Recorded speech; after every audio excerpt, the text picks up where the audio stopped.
State of the Unions have been normally used by presidents as a way to set the tone for the year, announce policy goals and national priorities. But for President Trump, love him or hate him, it has not been a normal presidency. In his first year in office, he's tweeted almost every day to his 47 million followers, and he's used social media not only to lambast political opponents and broadcast his policy agenda, but also as a way to speak directly to the base. So has the importance of the State of the Union changed under the postmodern presidency of Donald Trump? And what goes into writing such an important speech? Well, I'm going to talk to Robert Wolf in just a little bit, the founder and CEO of 22 Advisors. But first up, let me ask the CEO of the Atlas Society, Jennifer Grossman. She was a speechwriter for George H.W. Bush and worked on his first State of the Union address. Welcome to the show, Jennifer. Hey, Kennedy.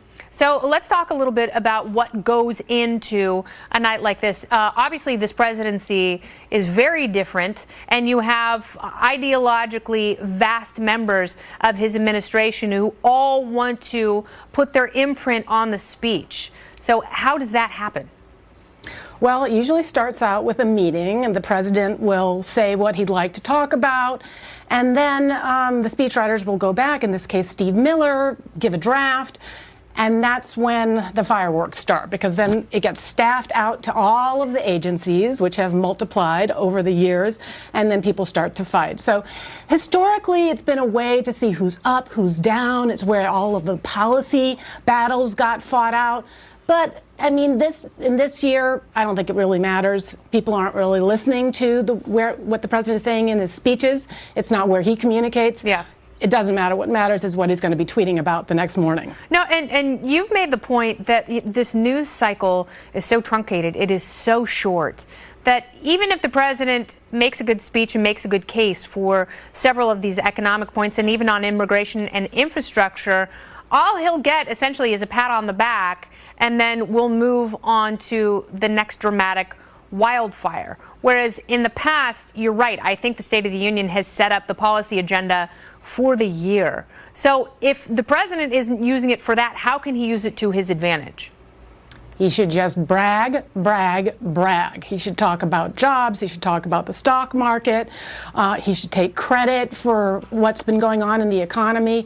That really is the most important thing that he can do. And some people have said, well, gee, he should strike a more conciliatory tone, even apologize.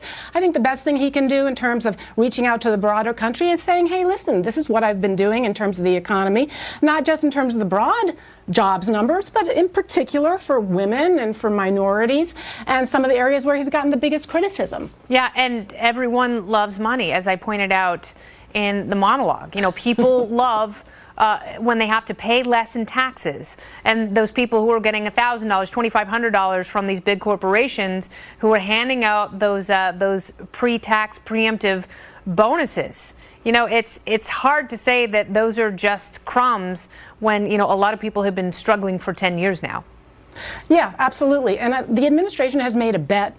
They fought for and pushed through these tax cuts in part because they thought, well, you know what, we're just going to focus everything, get that economy juice. We're in a vulnerable position. So the most important thing is that we can try to bring those dollars back from overseas and get this economy going, get people investing in this year one. So whatever he can do, even to just boost confidence, to talk it up, part of that is going to be what we'll see in terms of their That's action. an interesting thought, because, you know, oftentimes if you are making a policy push, it's you know, equal parts 50-50 to the people in the room who are either going to oppose or help you carry out that agenda, and the American people, who are the ones who are obviously voting in the midterms. But now you're saying there's a critical third component, and that's the CEOs and the business leaders who are being drawn to reinvest in a more favorable tax climate.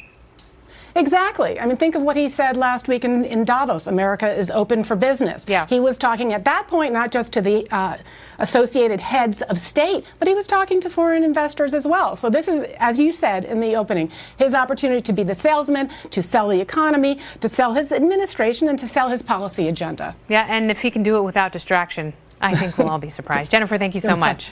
Thank you.